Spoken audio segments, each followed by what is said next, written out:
Hi, this is Bill Riley of Stone Throw Media. Welcome to episode 6 of Sidewalk, Skyline. I serve as technical director and co-producer on this podcast. And since our regular host Kevin Rogers is the guest today, this is my opportunity to chime in. A lifelong career in broadcast television and recently in digital media has equipped me to answer God's call in my life to serve in mission video work. The 20-year relationship with Kevin Rogers as my pastor and my friend, well, it's created a synergy that's really necessary to work side by side on this unique and important ministry vehicle, Sidewalk Skyline. Paul Fraser is the director of Multiply Network, a national agency of PAOC that focuses on church planting in Canada. He is a fellow podcaster with the Multiply Network podcast. One of his interviews last year was with Kevin Rogers. Kevin is one of many who are incubating fresh vision to see the gospel thrive in the urban centers of Canada. Let's go now to Paul's interview from June 2019 and find out what it means to multiply the urban quest. Welcome to the Multiply Network podcast, a podcast created to champion church multiplication, provide learning, and inspire new disciple-making communities across Canada.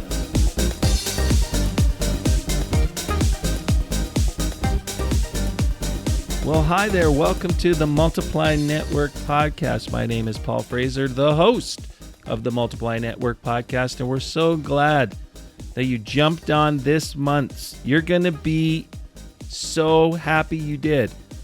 We're going to be talking with a good friend of mine, Kevin Rogers.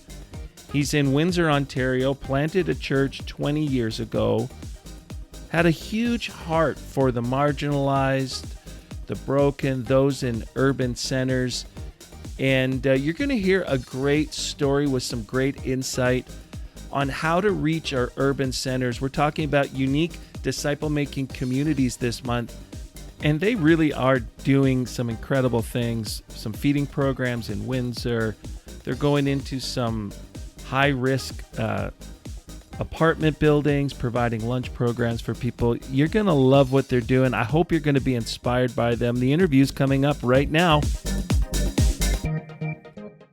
Well, we're super excited to have a friend of mine join the Multiply Network podcast. Kevin Rogers, welcome. Hey, Paul. I'm a fan of the podcast. I listen to every episode. Love what you're doing. It's amazing. I get such great feedback. You're a great fan, but you just have great ideas. In fact, you were the one that got me thinking about doing our Take 5 videos and making them podcasts for people to listen to. Got great ideas. Thanks for listening. And now you get to be the one interviewed. How do you feel about that? Yay. Yeah, I feel good. In fact, I'm working on a podcast in development stages, creating can I do my little plug right now? Yeah, do a plug, sure. Okay, sure. So watch for a new podcast. It'll be coming out later this year called Sidewalk, Skyline. I interview people who are doing very unique urban ministry across Canada in our urban centers, and just some fascinating stories of people doing some incredible things. So that's my plug. Okay, I'll be a faithful fan as well. Thanks, Kevin. So why don't you tell us a little bit about where you are and what you're doing for the 3 or 4 people that may not know who you are? Well, I responded to a call from God to plant a church. And so I moved to Windsor and began to put all of the pieces together to form a core group and launch a church. We launched in 1994 and just celebrated our 25th anniversary. New Song Church, where I'm still the pastor, and I think I may stay. Yeah, I've kind of been here a while, and just enjoyed the longevity of it all. And what kind of Yeah, so go ahead, talk a little bit about what kind of church you planted, because this month we're talking about unique disciple-making communities, and you didn't plant just the typical church. Right. So growing up in a pastor's home and growing up in church, I heard a lot of great messages growing up about going into the world and making disciples.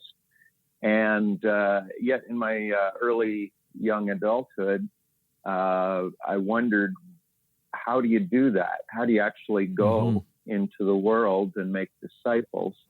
And I kind of thought at that time, I don't think church ministries is where I would end up if I were going to be making disciples. And of course, I grew into the realization that the church is God's vehicle for making disciples. And so when it came to church planting, I didn't know a lot, but what I did know was there needed to be a way for people that had a lot of barriers up to come to Jesus.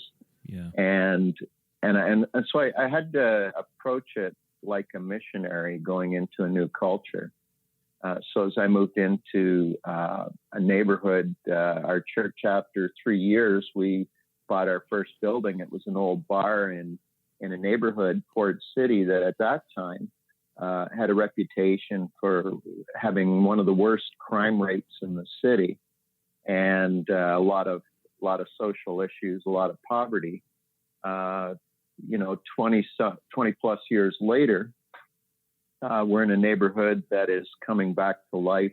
Yeah, has one of the lowest crime rates in the city, and it hasn't happened yet through gentrification, but I believe it's happened because partly because of the presence of the church. Yeah, the fact that we've been here feeding people, advocating for people, getting enmeshed in the lives of so many marginalized people, and it really has brought a lot of peace to the streets in our neighborhood.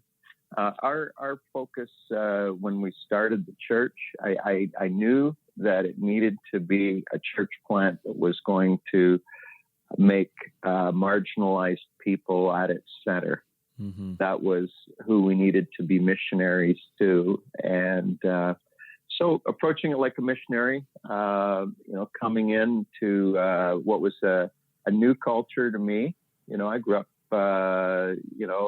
lower middle class pastor life, to entering into a place of homelessness and addiction and prostitution and violence and every kind of trouble. Yeah. But it was that missiological approach to say, this is a great place to have a church. Yeah.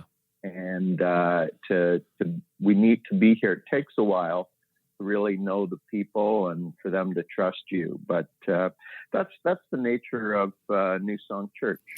So when you have this tremendous heart for urban areas, and so when I think of Windsor, I'm not thinking, downtown Toronto urban, but there's a lot of similarities, and you grew a heart for the marginalized, as you mentioned. Why don't you talk a little bit about your passion that I think for you has grown? It wasn't always there. Sure. It grew for the urban areas. Why don't you talk a little bit about that?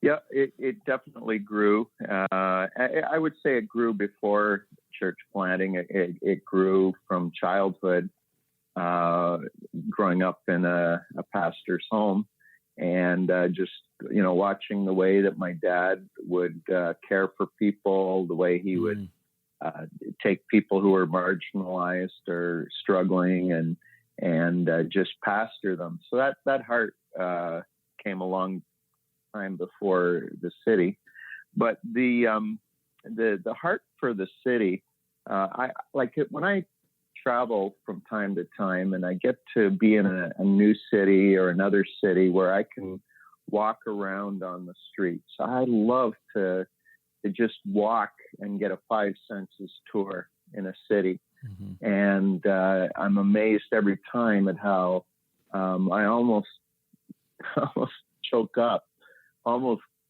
I get emotional just being in city life. And so I think that's something that God placed there. When we talk about urban, the majority of Canada's population, well over 80%, live in urban centers.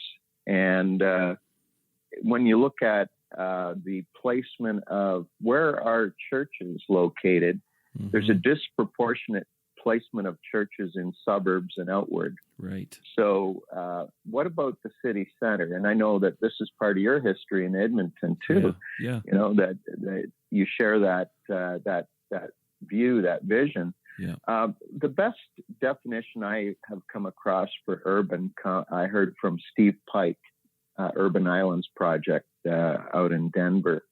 He defines urban this way: high density, high diversity, and high disparity. So high density. Okay, just stop. Let that sink in. When you think about those things, that doesn't necessarily mean a city over 1 million. No. You can have that anywhere. Wow. You can. Yeah. You can. So unpack that for us. Yeah. So high density, downtown Toronto, city limits of Toronto are going to grow this year by hundreds of thousands of people moving into the same type geography. Yeah. It's getting thicker. It's getting denser. And, if you look at the missionary journeys in the New Testament, all of the church planting happened as they went to major crossroad cities throughout the ancient Near East and further, Asia Minor and into Europe. It was always going first to the city where the high density was. The high diversity speaks to the fact that if you get a lot more people together, you're going to see just a greater conglomerate of diversity taking place. People in a small town that might feel like I'm the only one like myself in this town go to a city and discover, oh, there's a whole tribe of us here. So high diversity, and then high disparity. I in our church, not far from here is neighborhood Walkerville, which has some of the most prestigious homes, the places you want to live. But you go over one street and you find on some streets you're going to find crack houses, or the lines are drawn sharply in the city. Sometimes in rural, poverty is hidden. Sometimes poverty is hidden in the suburbs, but it's right in front of you. It's very visible. The disparity between the haves and the have-nots, the rich and the poor, those who have great entitlement and those who have none. Right. So those to me, that's urban. High density, high diversity, high disparity. And in my role as one of the directors with Mission Canada, my portfolio is urban centers. And Mission Canada is our PAOC missionary agency to raise up missionaries to Canada in strategic areas, and into the gaps of Canadian culture, into the places that our churches are sometimes reticent to go or just don't know how to get in to the gaps. So Mission Canada is all about stirring up that kind of missionary vision and fervor to go. So urban centers, what an amazingly huge harvest field, and yet at the same time, We don't have people lining up to do urban ministry. Yeah. Well, let me jump in. Yet, of course. Yeah. We keep praying for laborers that God would send workers into the fields, and certainly urban areas are one of those places that we need more people to go. And of course, He calls us to make disciples. And so, one of the things that we talked about, and, certainly grateful for Mission Canada and Brian and the entire team that do such a great job finding the gaps in Canada and raising up workers to go, but not just to go, but to make disciples. And one of the things that we talked about in our 2020 initiative, our vision, was that we wanted to be at 1,500 disciple-making communities by 2020. So what do you think a disciple-making community is, and how can they look?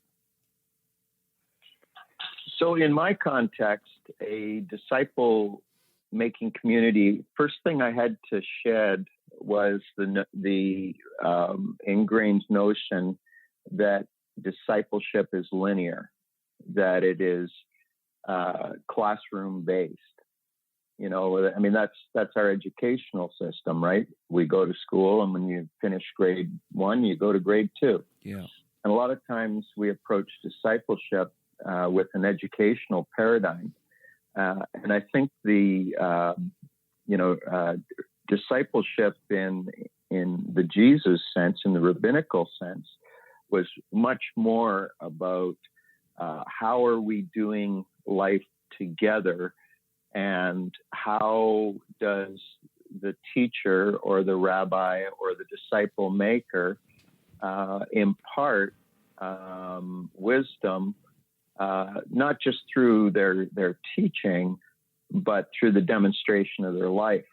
And if we approach church in a very departmentalized, programmatic sense, we might miss a deeper element of discipleship, where the best discipleship sometimes happens when you're walking with somebody through a crisis. The best discipleship sometimes happens when you're standing in the gap with somebody that hasn't earned. They don't have any merit to receive grace or favor, but as you become their advocate, as you become the one that is their stand-in for Jesus, they actually learn to follow Jesus by your example. So I think that's really important in thinking through discipleship. In urban, in Canada, there's 5 key models that I see of how PAOC is expressing ministry in urban centers. And the acronym I use is QUEST, QUEST. Can I unpack that for you? Yeah, do that. So the first one, QUEST, Q, Qualitative Neighbours. So imagine living in a city specifically on mission to your residential neighbors. We have people who are making disciples by moving into neighborhoods, getting to know the neighbors, and intentionally living in a way to be light bearers, benefiting the lives that they encounter on a daily basis. Our friend Karen out in Vancouver is a great example of this. Yeah. And there's other organizations in PAOC and outside, Parish Collective, the Downtown Windsor Community Collaborative. There's models popping up of people. Move In is an organization, and the premise is that if you actually get geographically specific and name specific about loving your neighbor as yourself, that you earn the proper place to be a proclaimer of the gospel, a demonstrator, a model of the Jesus life. And often people who live as qualitative neighbors will have rhythms of spiritual practice that are more home-based than church-centered. Mm-hmm. There's a greater focus on living a shared life in shared space with others in the discipleship journey. Yep. Raymond Bakke said, is Jesus just our message, or is he also our model? Mm-hmm. In fact, we know now that nearly all urban persons come to Christ through relationships, not through media. Mm-hmm. The bigger the city, the higher this percentage seems to be. So the bigger the city, the more people come to Christ through relationship. So qualitative neighbors. Another expression, the letter U, is urban church. Urban church. So urban church is sometimes qualitatively different than suburban church or town church or a rural church. An urban church is primarily a congregational expression of disciples who are in the urban core. Often we'll call churches that are sort of more in the core downtown areas, we might sometimes think of them as mission churches because they're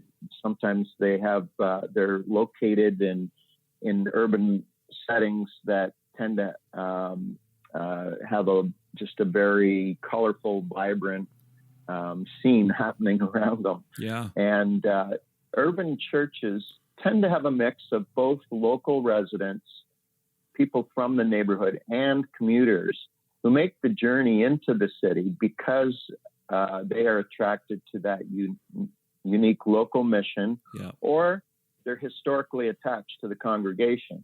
Well, this is the church that our family's been at for 45 years, you know, and even though the city grew up and changed all around and we live, 20 kilometers away, we drive in because this is our church. Yeah. But a healthy urban church will discover that parish around them, that need to reach the people that are within walking distance, within 30 minutes walk of the church. So you look at Danforth Community Church, Charles Hermelink, pastor there, in a 3-kilometer circumference. I think he's got 500,000 people, and so some of those people are in his church and some are commuters, but the church, the city desperately needs us to reach our city.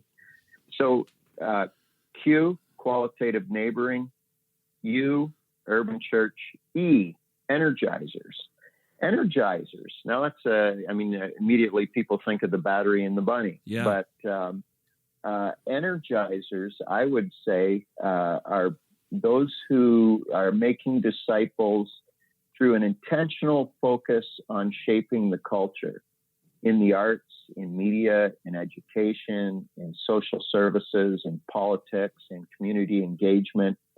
Energizers are bringing energy. They're bringing light, and they're bringing God's Spirit by making disciples in subcultures and among influencers. Okay. So light and film is a great example of this with Jamie Rao and some of his associates, where they are making disciples in the film industry, in the entertainment community.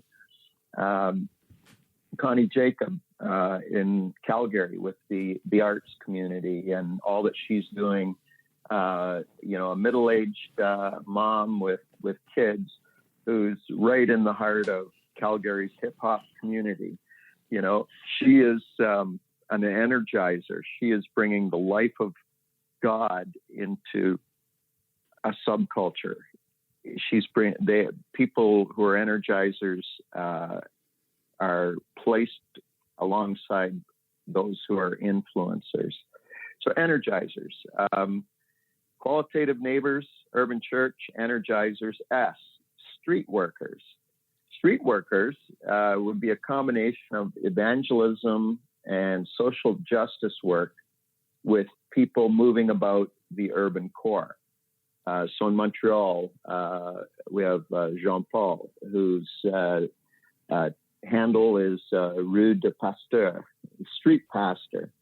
And he spends his ministry days on the streets of Montreal like a chaplain, just watching for opportunities to talk to people and to find people in crisis and help them to get to strength and supports that they need.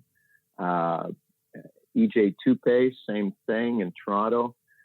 We have street workers who I would say that what defines them in their disciple making is that they are mobile. Yeah. They go where they can develop meaningful connection to people in need.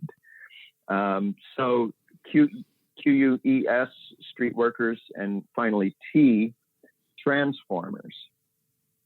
And of course, we all picture the kid show too, right? Transformers. Well, but I'm thinking Optimus Prime as a Mission Optimus Canada worker. Prime. Yeah. So Optimus disciple maker. Transformers bring an intentional focus to at-risk populations. Transformers express the compassion of the gospel through hospitality, through relief and development work, and discipleship. And so transformers, generally their urban strategy will include things like street missions, food security, housing initiatives, children and youth programs. So these are 5 models of how disciple making is happening in PAOC in Canada. And if God, were to invite anyone who's listening to the podcast to move downtown, what would your life as a disciple look like? Yeah. And I think that we have to think missionary. Yeah. We have to enter the culture, learn the language, learn the customs. And before you can be a good missionary, you have to leave your homeland for a new place. Mm-hmm. And I would say that that's a big need in our tribe, in our family, Christian family, is we need more people who will leave their homeland for a new place. Yeah. And that doesn't always mean somewhere on the other side of the world. That might mean just actually moving down the street. Yeah. Yeah. And discovering that you're in a new land well, where you have to enter the culture, learn the language, learn the customs, and then contextualize the message. Yeah. You've painted an excellent picture for us, I think, of what some great things, like what kinds of ministries and people and workers are doing in our POC family, and then of course outside our POC family. When I hear about urban work and when people talk about it, it's not just one group that's doing it; it's many groups together that are doing it, and it's for sure. And it's a wonderful way for us as a tribe to join other tribes because we all have the same goal in the end, is we're to bring life to the cities, to the brokenness, to people. And but I would like to get I'd like to get a little bit more specific about what are some of the things that maybe you're experimenting with in your context. Sure. We talked about that at a Western Ontario district event, and I said, okay, we need to talk about what you guys are kind of trying. So why don't you take a couple minutes to talk about that? Yeah. So what we've been experimenting with, a lot of it I would simply call it a ministry of hospitality. Mm-hmm. And the gift of hospitality, as we've learned to express it, let me tell you about Feeding Windsor. Feeding Windsor is one of our ministries in New Song Church, and people who are interested can go on the web, feedingwindsor.ca, and get the big picture, the overview of all the different things that we're doing. But I would sum it all up as a ministry of hospitality. So that probably the two ways that Feeding Windsor is seeing some real fruitfulness. One is in our relationship with churches. Besides our church, we have a Baptist church and an African church that we partner with. That in all three of our churches in across the urban core,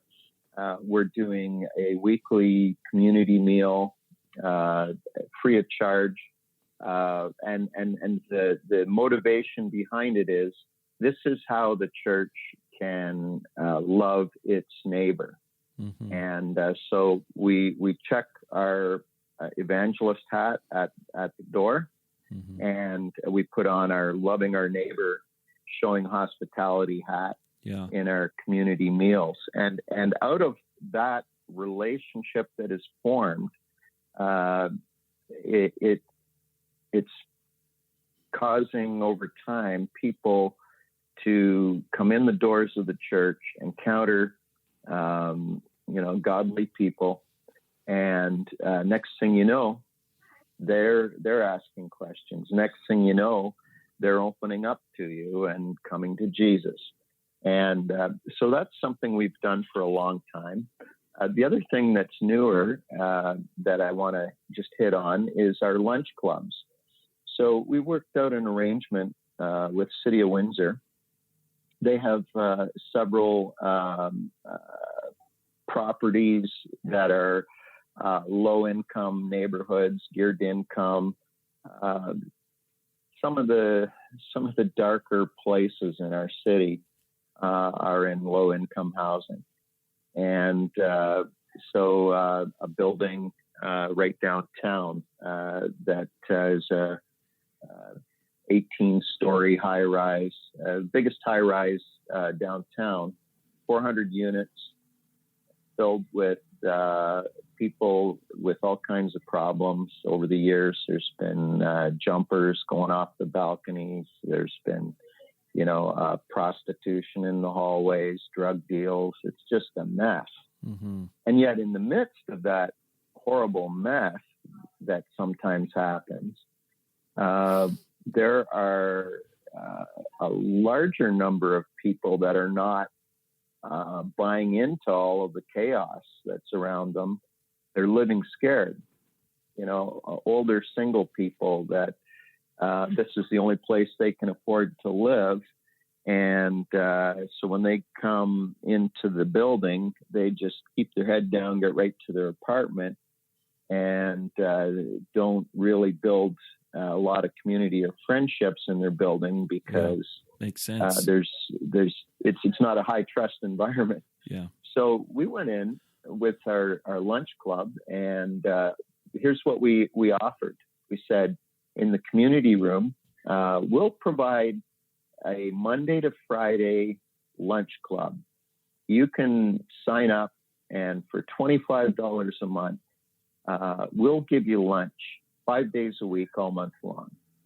So super affordable, but it's empowering the resident to say, with their meager incomes, well, man, I can't feed myself for $25 a month, and I can't eat that cheaply. Yeah. And so they come, they get a nutritious, well-rounded meal in the community room. At first, people would just take the takeout container and hurry back to their apartment. But as we persisted in it, increasingly we saw that people would come and they'd sit down to eat their meal in the community room. They'd start talking to their neighbors. And, some of the folks that in the building who were hard in their addictions, they wouldn't spend $25 on a meal program. So they had another use for the $25 at the beginning of the month. Yeah. They were going to spend it on addiction. So the level of chaos was thinned out just by virtue of the fact that we created a way for people in a risky place to build safe community. So on the heels of doing those kind of things, and we're in several buildings and increasing into neighborhoods. Wow. And the city loves us. They've rolled out the red carpet. So we've gone in and we've ran alpha programs. We run Bible studies. This year alone in my church, there's been at least a dozen people that came and got baptized in water. And the majority of them were people that were getting saved and reached in their building, not in our church. And so that's something that we're really excited about, just the incredible door that God has opened. Because I always wondered, in a city, how do you actually crack the code of, getting into those high rises? Yeah. And one way is to move in yourself and reach out to your neighbors, start to build some security that way. But in the case of poverty, folks, this is low-hanging fruit. You don't need to have $1 million strategy to reach millionaires. Some of the richest people I've met, rich in spirit, have been among some of the poorest people. Some of the most generous people I know are some of the poorest people I know. And that's the treasure in the broken land that we're going after in my church. That's my heart for urban centers. And there's other people that all these different ways that we can make disciples. And I would say our church is probably more of an energizer urban church. We're not so much culture shapers in terms of hanging with the high rollers and influencing the influencers, but it's who we are and what we're doing. Love it. Man, this is so good. Why don't you take just a minute as we get close to wrapping up here? What would you say to our pastors in our movement in Canada? What would you say to them? What's important for us to remember as a movement? Maybe what do we need to start leaning into? First thing I would say is the outward bound vision. Abraham was called by God to go to a new place. I'm not suggesting every pastor, time to move. What I'm saying in that is where you are, it's time to move. Where you are, it's time to hear the urban cry or the suburban cry or the town cry. Hear it and start to think and train your people to think like missionaries. Don't spend less time focused on are we making sure that every need in the local church is being met by us. But start instead to think, how is our local church positioned to reach our world, and how do we release people to get into the surrounding culture? The second thing I would say to those who are musing on these things is the image of God is in every person, and it's waiting to be revealed. And so much of our mission is hindered by how we are steeped in our biases and prejudices. And I learned that coming into urban culture and to poverty culture. was that I had so many preconceived ideas that I had to let go of. Jesus was so accessible to sinners.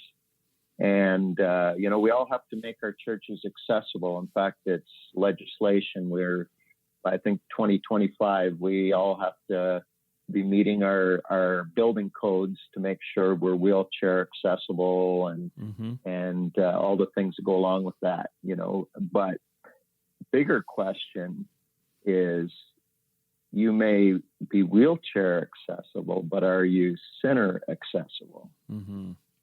How easy is it for a sinner to come into church? And that's where we got some work to do. Yeah. I would say also to those who are pondering the call of God to something new, don't take the world's no for an answer. Mm-hmm. Why can't new churches and disciple-making communities thrive in impossible places where everything is set against you? It's a good word. Case in point, China. Yeah. Right? 10% of China's population now identify as Christians. And that's on the heels of years of communism where the church was banned and outlawed. So don't take the world's no for an answer. That's a great word. You are called to impossible places. That's a great word. Thanks, Kevin. That is really, really good. As you know, we do rapid fire questions. And so right. So get ready here. They're going to come flying at you pretty quick. Okay. I'll try to respond quickly. Best book you've read in the last 6 months? Actually, I'm reading it right now. Yeah. And it's written by one of our PAOC guys. I'm reading a pre-release called Hidden Faces, Discovering Our True Identity in Christ. Oh, great. And it's by Josh Tremblay, who's pastoring Lifeboat Church. Yeah, I know Josh. Margaret's Bay, Nova Scotia. Yeah. Great. Okay. Hey, you know what? When this book launches, I would encourage everybody to go for this one. This guy, and I've known Josh a long time. I had no idea of the depth that was in his writing. My goodness. Cool. He's a classic in the making. Favorite podcast?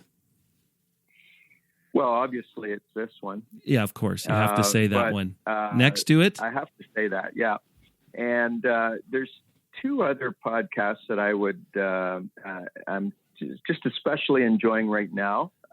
Deep Talks is one, exploring theology and meaning making.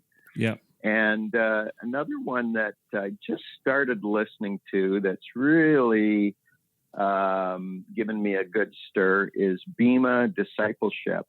And Bema Discipleship, the guy doing the podcast, basically it's a series of discussions on viewing all of the biblical stories from an Eastern perspective rather than through Western eyes. Oh, cool. And this guy was rabbinically trained. Okay. And so he was really, really giving some fresh perspective to a lot of familiar stories. So there's two that I'm really enjoying. And then for fun, I like another one called Crime Town, where they're exploring major American cities. Okay. And just kind of the seedy underbelly of organized crime in those places. Your least favorite cold drink? That bubble tea. Oh, the bubble tea? You can't do it? I don't know. Your favorite hot drink? Doesn't do it for me. Your favorite hot drink? Favorite hot drink? Yeah. Coffee. Just straight up? Love Americano. I like a good Americano. Professional athlete, what would you be? Not much of a sports guy, more of a board game guy. If you were a board game, if your life was a board game, what board game would your life be? Trouble. Hey, Kev, thanks so much for jumping on today. We so appreciate it. Thanks, Paul. Love what you're doing, and love our movement, man. We we got so many exciting things popping up. I totally agree. Again, thanks so much.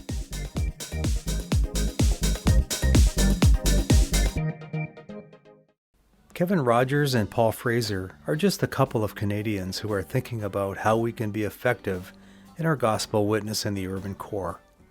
QUEST is an easy acronym to help us begin to identify some of the range of ministries that are alive in your city. Do you know who they are and the value of their work? Our goal with Sidewalk Skyline podcast is to tell some of the stories that reflect this. On April 1st, our episode will feature Chad Nickerson from St. John, New Brunswick. He pastors a historic congregation in downtown St. John. We're going to hear from the letter U, representing urban churches. While outsiders usually don't think of the Maritimes in an urban context, it is there, just the same in a handful of cities. The challenges are just as real, but so are the visions of redemption that inspire guys like Chad Nickerson. Until our next episode, keep one ear to the sky and one ear to the ground in your city. This is Bill Riley, and you are listening to Sidewalk Skyline Podcast.